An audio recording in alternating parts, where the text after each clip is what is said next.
rajim. Bismillahirrahmanirrahim. Kita memasuki kepada ayat Malik Yaumiddin, yakni yang memiliki hari pembalasan. Malik, Malukun, dan Malikun adalah tiga kata yang mirip. Malik artinya pemilik dan penguasa. Malukun artinya malaikat. Dan Malikun artinya raja, yakni penguasa pemerintahan. Yaumun artinya waktu mutlak. Di dalam Al-Quran Karim, Allah Ta'ala berfirman, Inna yauman inda rabbika ka'alfi sannah mimma ta'udun. Surah Al-Hajj, Ruku 6. Yani, kadangkala satu hari bagi Allah Ta'ala 1000 tahun lamanya. Ada seorang penyair berkata, Yaumahu yaumunada wa yaumutu'an. Yani, pujian atas diriku ada dua macam, yakni memberi maaf atau membunuh musuh. Demikian pula orang Arab berkata, Yaumahu yaumun nu'am wa yaumu ba'sun ay ad-dahar. Yani setiap zaman itu tidak kosong dari dua hal, yakni membawa nikmat bagi manusia atau kesengsaraan. Lisanul Arab. Demikian pula Sibawayh berkata bahwa orang Arab berkata, Innal yauma af'alu kadza la yuriduna yauman bi'ainihi walakinnahum yuridunal waqta al-khadir. Yani ketika ia berkata, hari ini aku akan mengerjakan ini dan itu. Maksudnya bukanlah hari selama 24 jam. Tetapi yang dimaksud di sini hanyalah waktu di saat itu. Demikian pula ada di dalam Quran Karim, Al-yauma akmaltu lakum dinakum. Yang dimaksud di sini pun bukanlah hari tertentu, bahkan waktu zaman lain. Lisanul Arab. Kemudian juga tertulis, waqad yuradu bil yaumi al-waqtu mutlaqan wa minhul haditsu tilka ayyamul kharaju ay waqtuhu. Yani kadang yang dimaksud dengan yaum adalah waktu mutlak. Seperti ada pada hadis, hari ini adalah hari ujian dan peperangan. Maksudnya adalah zaman ujian dan zaman peperangan. Ad-dinu artinya al-jaza'u wal makafah, yakni pembalasan. At-ta'ah, itaat. Al-hisab, perhitungan. Al-qahar, wal ghalibah, wal isti'la, kemenangan. Wal hukmu, as-sultan, wal mulk, penguasa, pemerintah. As-siratu, riwayat, adat. At-tadbiru, rencana. Isbun li jami'i ma yu'abadu bihillahu. Semua cara yang dengannya ibadah kepada Allah dilakukan, itu dinamakan ad-din. Syariat juga termasuk dalam makna ini. Al-millah, mazhab, agama. Al-wara'u, kebaikan. Al-ma'siyah, pengingkaran, penolakan, penentangan, pembangkangan.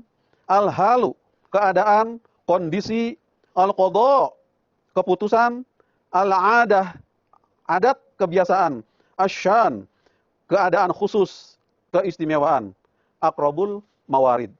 Itu tiga kata Malik, Yaumun, dan Ad-din menurut Lughatul Arabiyah dalam arti-artinya tersebut. Selanjutnya, pemirsa MTA, kita akan bacakan tafsir dari tiga kata tersebut. Jadi ayat ini telah diartikan bahwa Allah Ta'ala pemilik hari pembalasan, pemilik syariat, pemilik keputusan, pemilik agama, pemilik kebaikan, pemilik dosa, pemilik perhitungan, pemilik keitaatan, pemilik kemenangan, pemilik keadaan khusus yang penting. Jadi pada umumnya, ayat ini diartikan sebagai pemilik hari pembalasan. Tetapi sebagaimana jelas dari lughat, makna ini hanya secara tafsiri, bukan secara lughati. Satu makna dari kata din adalah pembalasan. Dikarenakan sempurnanya pembalasan tersebut terjadi pada hari qiyamah, karena itu para mufassirin memberi arti pokok ayat ini dengan pemilik hari pembalasan. Dari segi lughat, ayat ini banyak maknanya. Semuanya sesuai dengan makna Qur'ani dan itu benar adanya.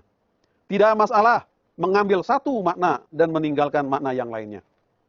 Sebagaimana telah dikatakan bahwa para mufassirin mengartikannya dengan pemilik hari pembalasan.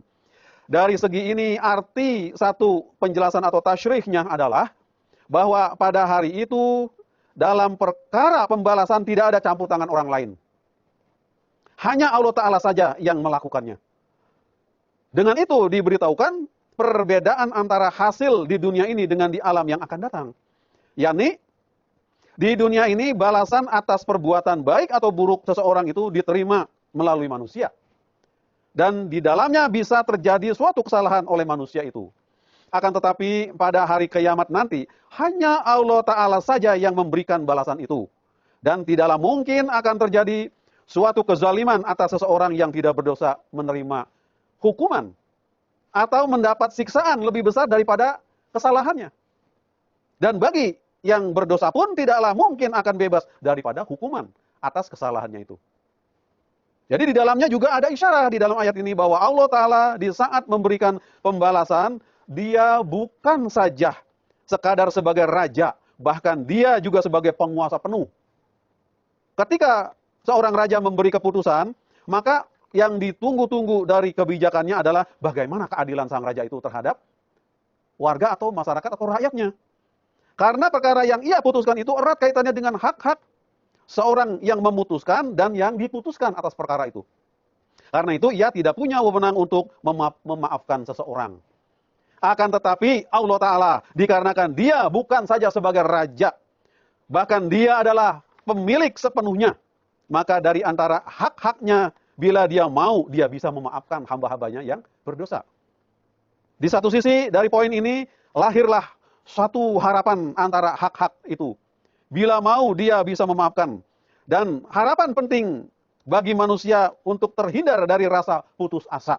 Di sini, di sisi lain, manusia pun menjadi bersemangat atas hal itu. Dengan kasih sayang Allah, pikiran yang miring, yang tidak akan timbul di dalam hati manusia. Karena sebagai pemilik, Allah bisa berlaku kasih sayang dan membenci hal-hal yang kotor. Dengan demikian, diharapkan timbul kesigapan, kecekatan, dan usaha keras di dalam diri manusia dengan pengertian sebagaimana pengertian sebagai Allah pemilik, bukan sebagai raja yang tidak punya wewenang. Itulah perbedaan pengertian tersebut. Pemirsa yang budiman, sementara pada ajaran Kristen, tentang keselamatan ada pertentangan di sana. Di satu sisi dengan ajaran faham keadilan yang salah telah memupus harapan. Di sisi lain dengan ajaran kafarah telah menambah keberanian manusia untuk berbuat dosa. Jadi dari kedua sisi akidah Kristen ini tidak mengajarkan kesucian, bahkan mendorong orang untuk berbuat dosa. Sesungguhnya putus asa yang berlebihan pun menimbulkan dosa, dan harapan yang berlebihan pun melahirkan dosa pula. Sebagian orang karena putus asa terhadap kesucian, mereka pergi meninggalkan kebaikan-kebaikan.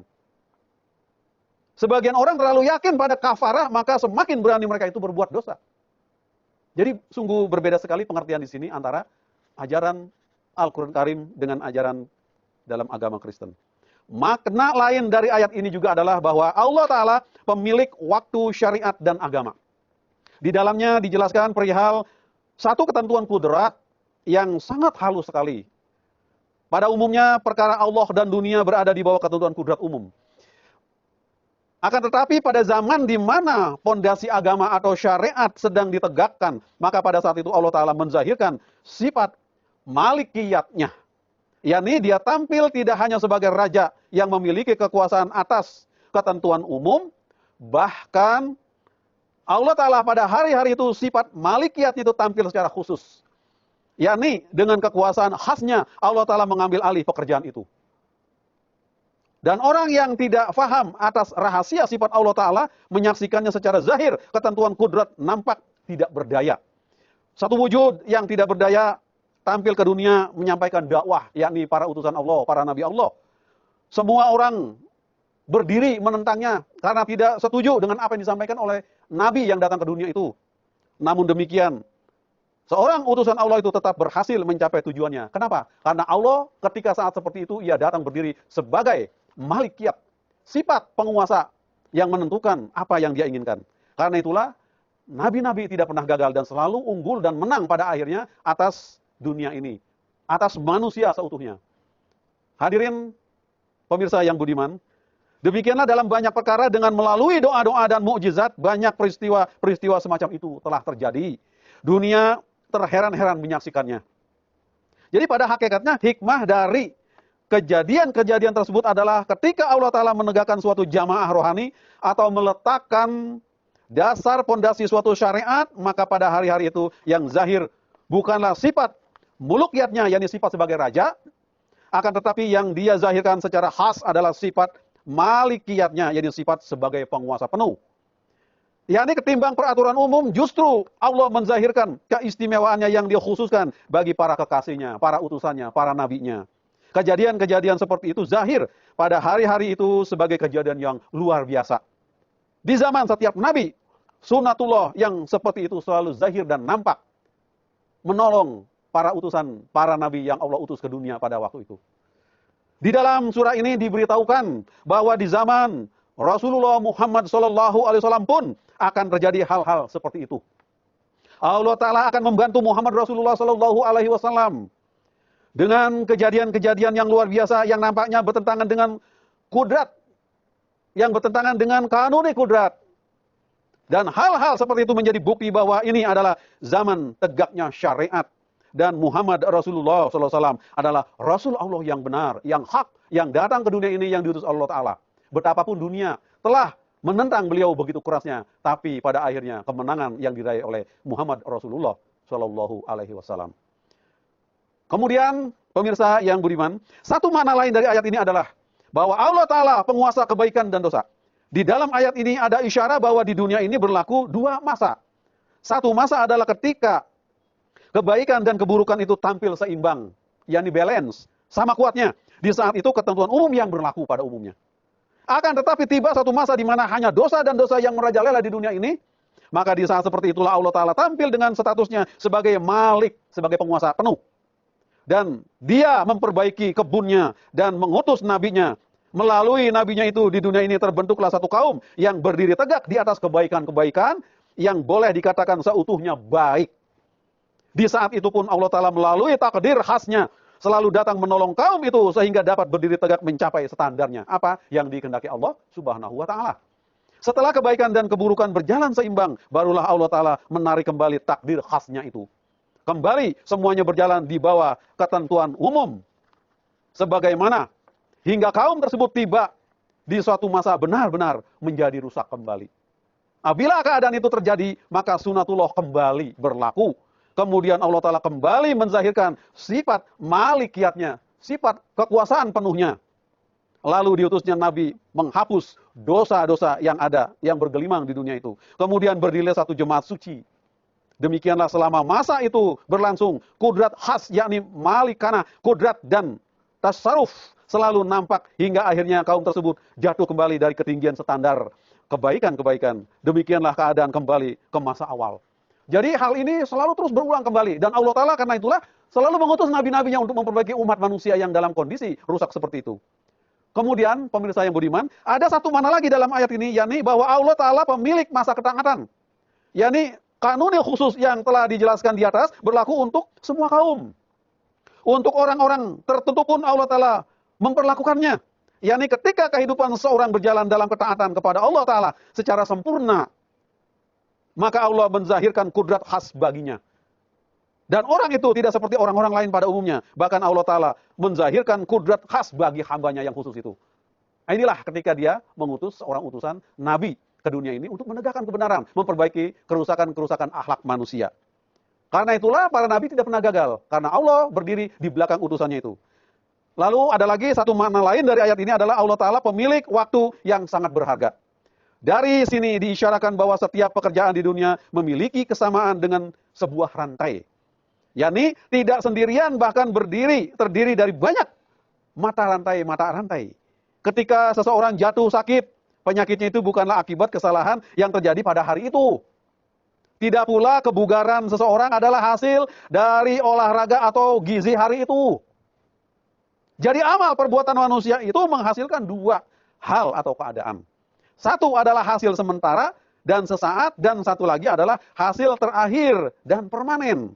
Seseorang yang ceroboh karena salah memanfaatkan matanya dapat mencederai matanya. Tetapi dengan obat, ia bisa sembuh kembali. Kemudian ia berbuat kecerobohan lagi dan kembali melukai matanya. Lalu ia mengobatinya lagi dan sembuh kembali.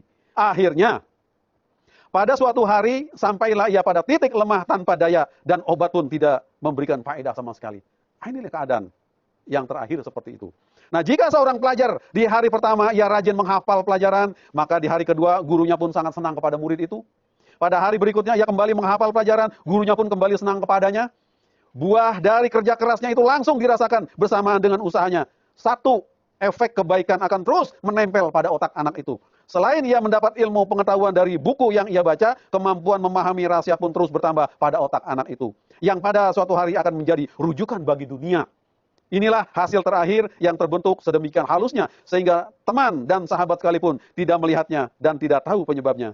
Maka dengan pelajaran ini Allah Ta'ala hendak mengarahkan bahwa hasil terakhir dan abadi dapat dicapai hanya dengan menjalin ikatan dengan Allah Ta'ala. Terlepas dari manusia mendapat kehormatan dan martabat karena mentaati ketentuan umum.